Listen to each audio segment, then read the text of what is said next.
As we approach the trade deadline, we are going to do a very quick, in-depth stats analysis on the Hamilton Warriors as they are 63 games into the regular season, led by Darren McDonald with 86 points on the season in 63 games played. He is an absurd plus 120 or a 102.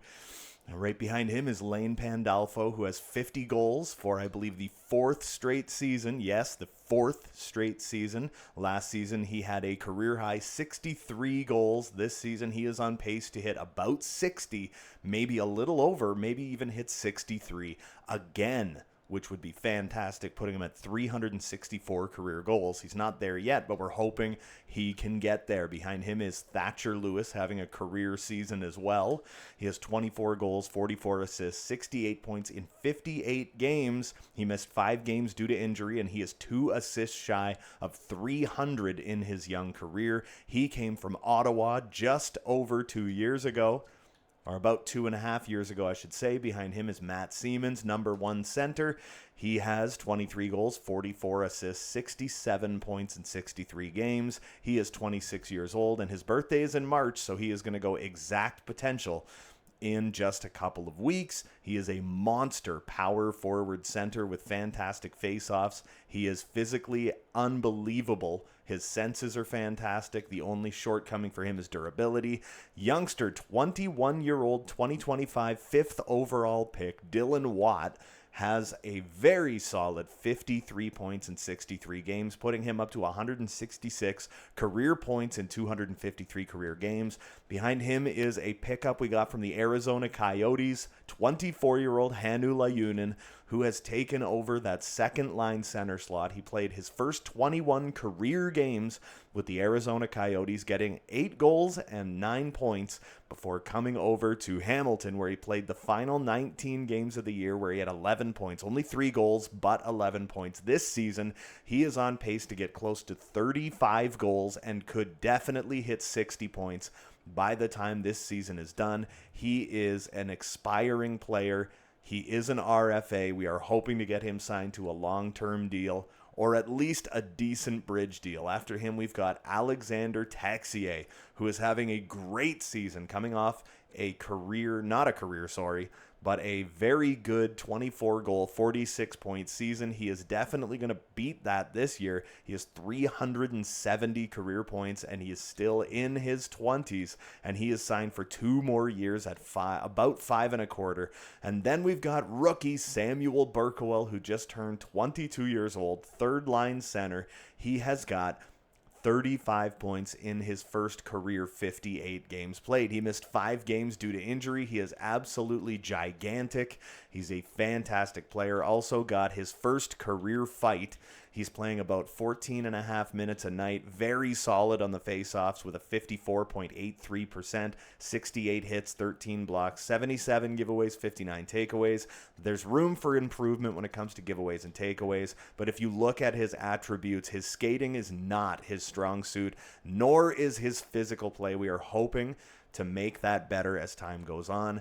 As of July 1st, he will be eligible for his first major contract extension. He was taken 12th overall 4 years ago by the Los Angeles Kings before being traded at near the end of his rookie contract.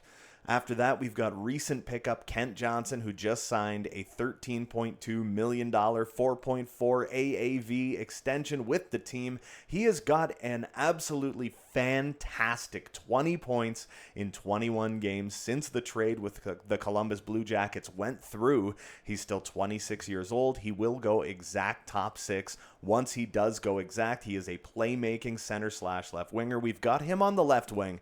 He's a decent skater, not the greatest physically. He's got a relatively okay shot, not horrible defensively, amazing puck skills, very smart offensively, and he is good when it comes to poise. After that, we've got 22-year-old Jordan Gavin with an absolutely fantastic 18 goals and 31 points. He just played his 100th career NHL game, and he has got an actually pretty decent 45 career points in that time span, including 23 goals. After that, Ryan McLeod got off to an absolutely abysmal start to the season. He has missed 6 games this year, but he has 29 points. Chris Murley, who is a topic of conversation that we are going to have as soon as right now. He's very good physically, very good defensively. He's decent when it comes to his poise, his offensive awareness, but his skating is such a liability, and his cap hit is not small. He doesn't put up a ton of points, but defensively, he is a very effective player. He's got 18 points in 54 games played. He did miss 9 games this season due to injury, but he is one of those guys that we are considering putting on the trade block this year. After that, we've got Vyacheslav Pushkarev, or Push as I like to call him. He's 23 years old, had just 12 points, and was held off the point sheet for, it has to be at least 15 games this season. He has really picked it up lately. I would like to hold on to him. He was a second-round pick from us 5 years ago. And although his defensive awareness isn't fantastic, he does kind of fit everywhere. He is from Russia. He is on an expiring contract. We have not signed him to an extension yet. But after that, we've got Ivan Zamnov, 21 years old, was taken 22nd overall 3 years ago. He is a defensive defenseman. He's a defense-heavy player who is pretty decent physically. I don't expect him to grow a whole bunch more, but he is another guy that we're definitely going to be looking into signing an extension with. He is going to play, if he plays the rest of the season, he will play 48 games, which means he has lost some substantial time in his first 2 years in the NHL. I mean, he did play in the minors last year to start, but then he did also miss, I believe it was 6 or 7 games due to injury. This year, he did miss a lot of games due to injury. He missed 34 games due to injury.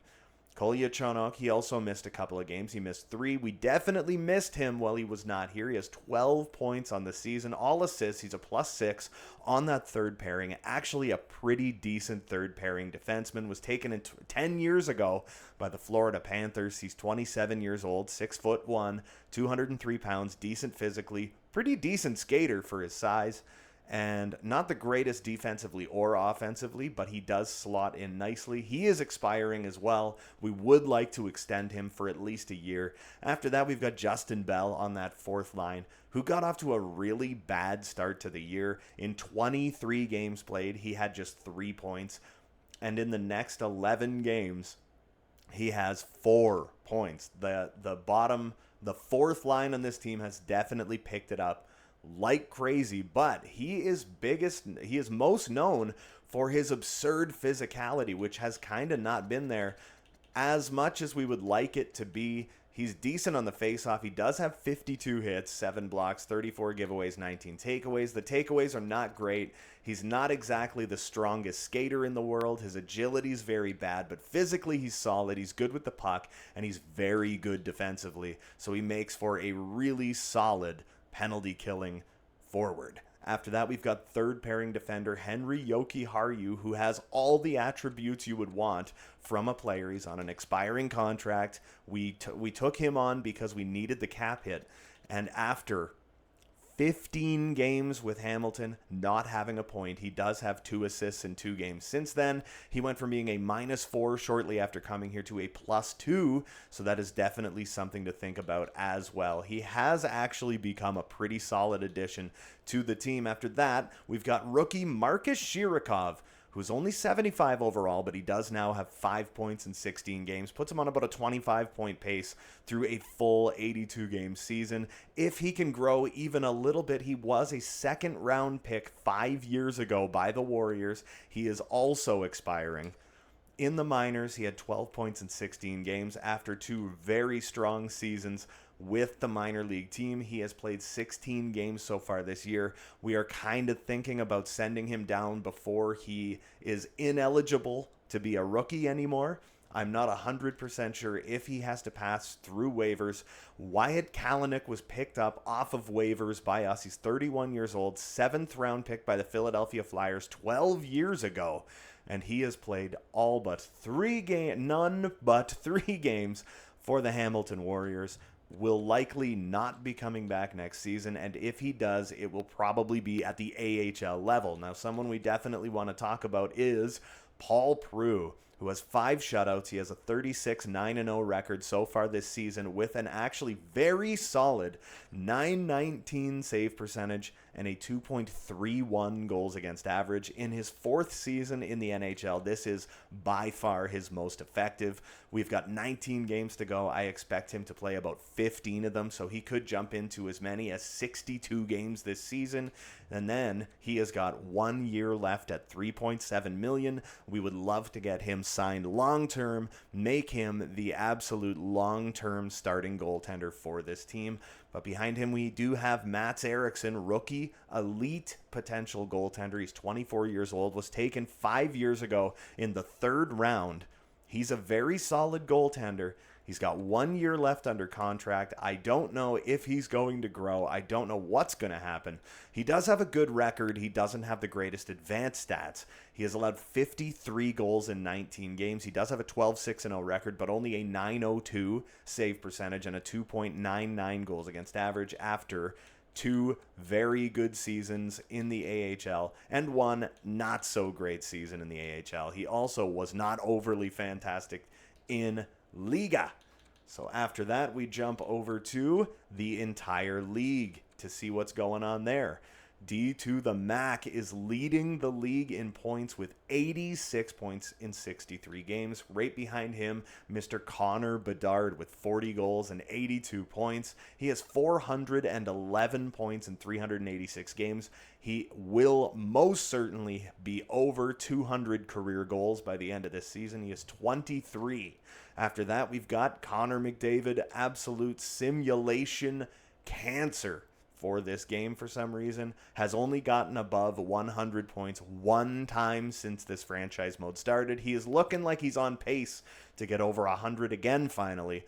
He is pushing 1,300 career points. I fully expect him to get there this season, which would be fun to see. Then Pandolfo, who was almost non-existent to start the year, is suddenly 4th in the NHL in points. Quinn Hughes was number 1 for the longest time and then completely fell off a cliff. We've also got Nate McKinnon, franchise number 1 overall pick 2 years ago, Juha Peltola, who had 46 points as a rookie on a failing LA Kings team before putting up an absurd 71 points in 62 games in his sophomore year, putting him close to a point per game.